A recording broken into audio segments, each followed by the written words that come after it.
What can I do with the built-in transitions?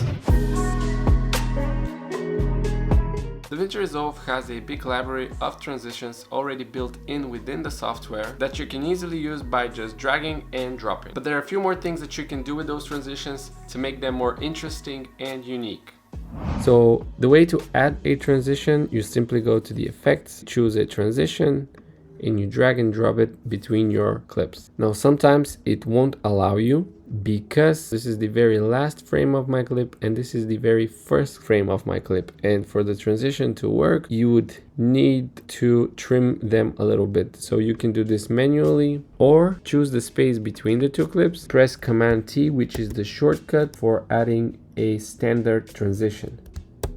It will say you need to trim the clips a little bit, and DaVinci will do it for you, and it will add in the standard transition. We don't want the standard transition, so we just delete it and we add the transition that we wanted to. So what are those standard transitions? So basically these are transitions that you're using a lot in your timeline, so you would want them to be just a click of a button away instead of dragging and dropping. To set a standard transition, you just right click on your preferred transition and add set as standard. The way you know that this is a standard transition is from this red line over here. Now let's say we added this barn door as our transition. It looks a little bit boring, but we can spice it up a little bit. Now let's select it and go into the inspector. Here you have a bunch of options that can make this transition alive. The first one is transition type. Here you can simply switch the transition. Instead of dragging and dropping, you can just select it from here. For example, box instead of the barn door, the ballon door. You can change the duration by scrolling, either frames or seconds. Of course, you know you can change the duration by scrolling over here. You can change the alignment. For example, if you want it to be at the end of this clip, if you want it to be in the middle, or at the beginning of the next clip. You can change the preset. For example, in here you have the barn door to be vertical and horizontal. You can also add a border. So I want to add a border. I can change the color of the border. You can also click on feather. So this will be the feathering between the two clips.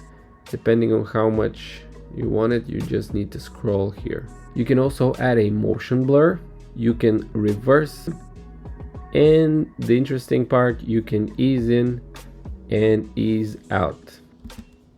Now let's zoom in a little bit. You will see this keyframes icon in here. If you click it and open up the curve, you will see the keyframes. So this is the beginning of your transition, this is the end of your transition. If you select this keyframe, you can add a curve to it, then selecting the other one and add a different curve. And with these handles, you can switch the timing of your animation, which makes the transitions more fun in my opinion. Now, once you've decided that this is going to be your final product, you can make it as a preset. So you could use it in different clips. You just right click on your transition and create as preset and click OK. Then when you go into the effects and you scroll down under user, you have your custom made preset transitions down here.